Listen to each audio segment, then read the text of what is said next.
corner where it's all I can do, and I'm nearly 50.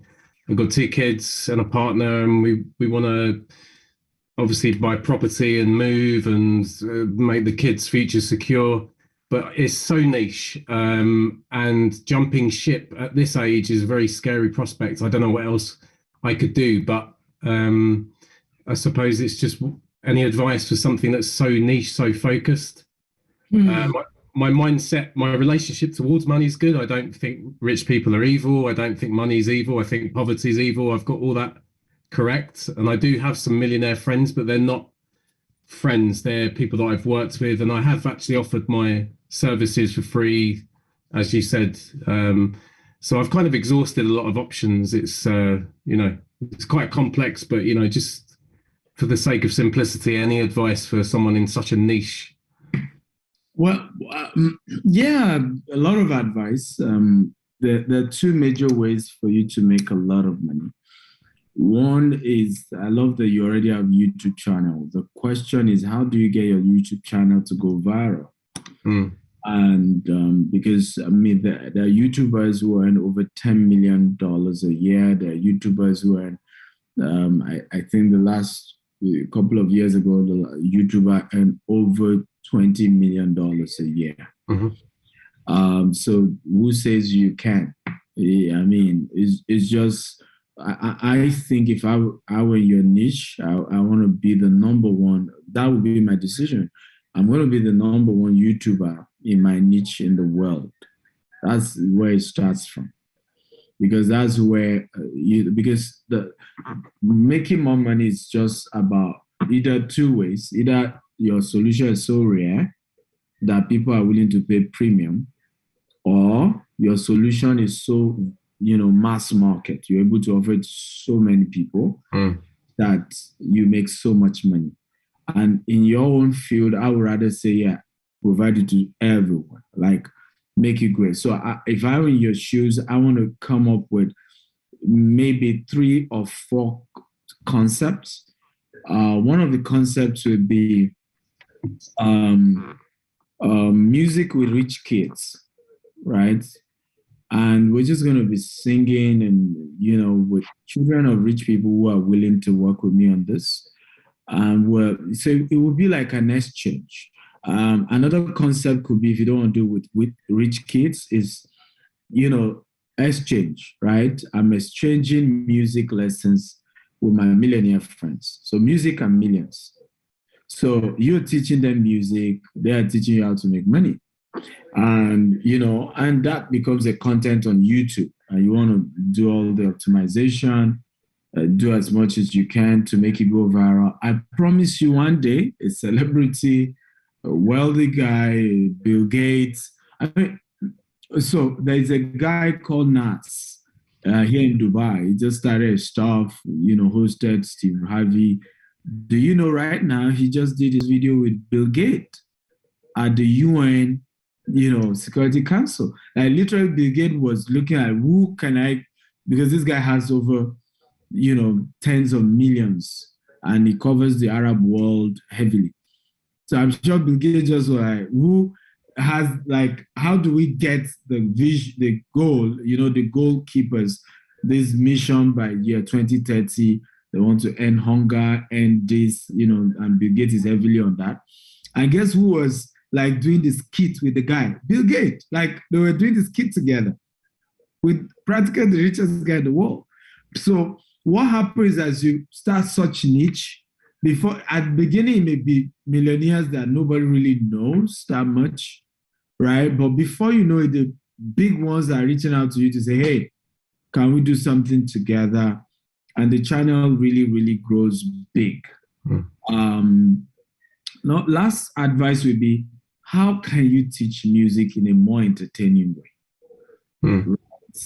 Right? Because you just don't want to do the core of the, some of us who are professionals, we're just too technical. And the world is tired of technical. We just want fun and fun and fun and fun. So if I were you, even if it's just editing it, I'm just going to start a series with animals. Cats, for example, is big on YouTube. Like the biggest watch videos.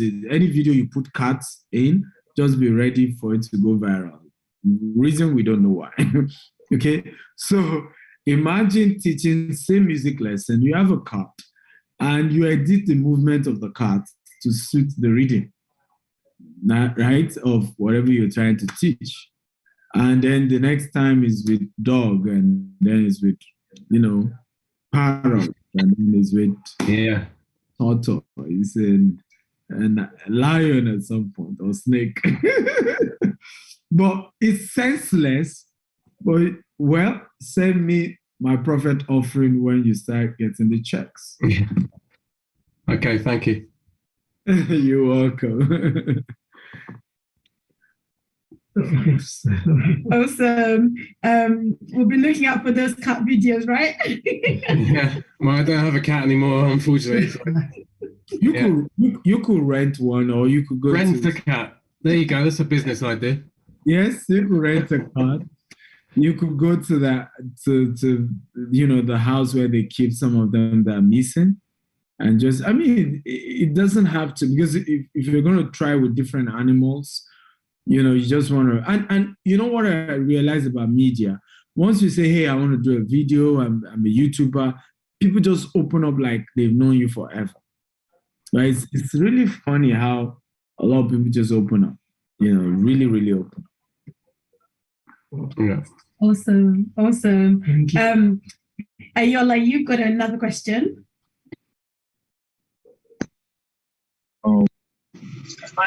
This was to build off that previous question, to kind of keep the flow going. So I'm currently a university student, 22 years old, but I'm hearing more about the importance of brand and how that can, be useful for a business or when it comes to connecting with people. So could you just dive into, I guess, the real purpose of personal branding and how you would do it? Well, I think that one of the things you have to work on is deleting the mindset that I'm a student.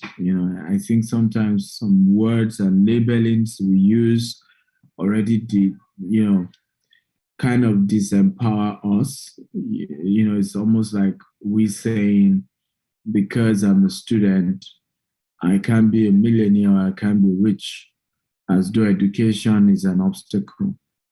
Right? The entrepreneurship should start from campus. I started on campus, and I made all my mistakes on campus, and thank God I did, because in real life, real life does not give you room for error. So first of all, stop saying it like I'm a student. Like your entrepreneurship journey starts now. What challenges, what product can you start offering even on campus? Personal branding is obviously very key. You must have a name for yourself.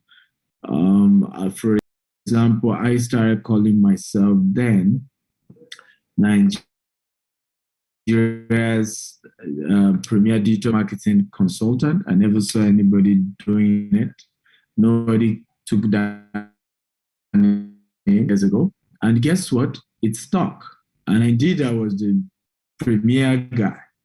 And then later, as I started real estate, I changed it. And today I'm known as Africa's most influential investment coach. Go and Google it, whether you find anyone other than me or anyone challenging me to it. So it begins with getting a name. Scripturally say, whatever Adam called them, they bear. So give yourself a name that tells the solution that you offer. So I'm Stephen Akintayo. Anytime I'm introducing myself, that's how I introduce. I'm Stephen Akintayo, Africa's most influential investment coach. Right there, you know that when it comes to investment, right, I'm the guy to talk to, right? So sometimes you may not yet have built enough credibility in that area, but when you call yourself that name, you will see that you will start working hard to build the credibility, to build, to live up to the name. And for me, that's what I've seen. My first ever profile, there was nothing tangible about my life as at that time. So I did my profile 5-10 years ahead.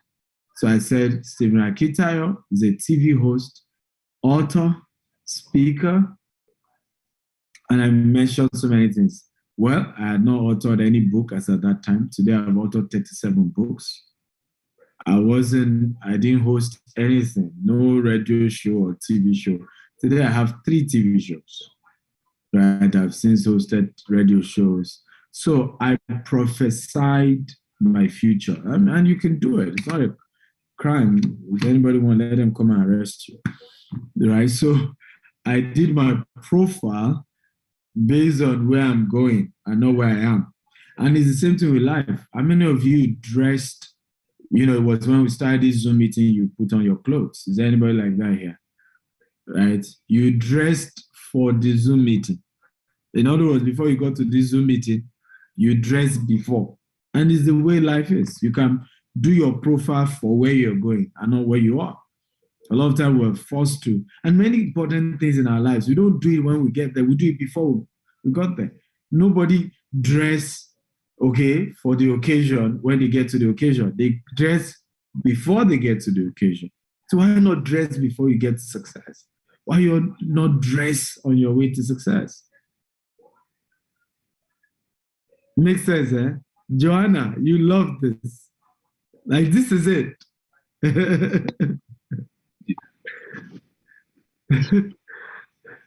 Wow, thank you. Also, And the rest of us put on our videos if you can, please. We can put on our videos and we'd love to see your face. I love it to be very interactive.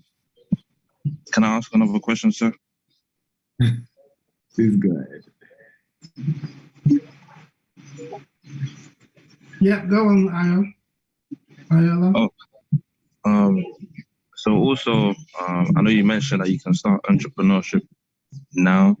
So I've already started investing, in particular, and I have some money in, crypto and NFTs and a few other things. So I'm trying to build it up.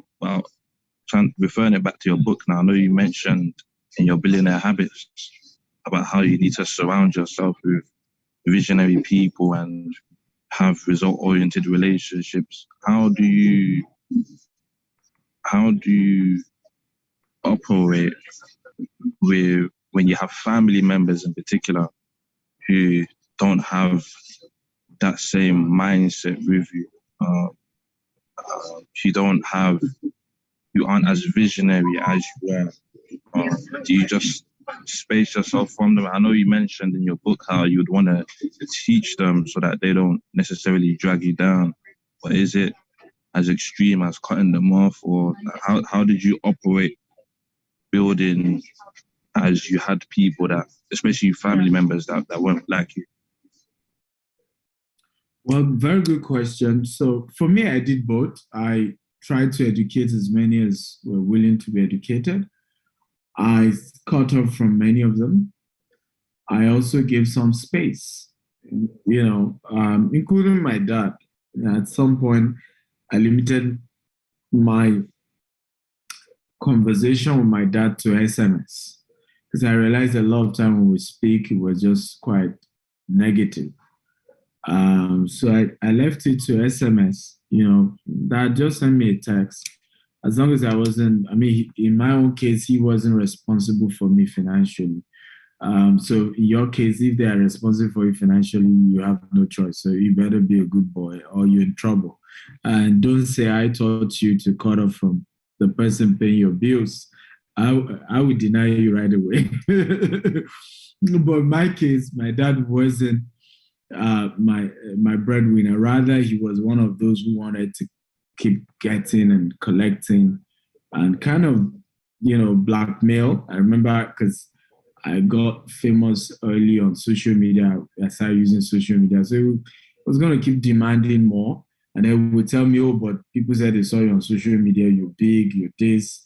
Send me money, do this. I will be an embarrassment because he had a second wife and they had another 4 kids together. In fact, some of my kids are older than his. And so he'll go take loan then and then be forcing me into, I'm like, look, Dad, whatever anybody feels like, let them say. That's their business. Between me and God, I know every month I send you what I can afford, right? Now, it wasn't as if I couldn't stretch it, but if I stretch it, I'll eat into my capital, right? Now I've built him a house, I bought him a car, but I wouldn't have been able to do that if I didn't say to him years back, hey, can we, keep some distance on these issues? Building wealth is tough. Family members can be very toxic. I had those ones as well. Another strategy I used to use for them when they call me and like, oh, I need money for this, I need money for that. So I'd be like, well, first of all, I need to know that yes, I'm the MD of my company, but I have investors, which was true anyway, right? And I'm on a salary. Okay. So out of my salary, do you remember Auntie Yemisi? Right. So she called me last month asking for money. So out of my charity budget,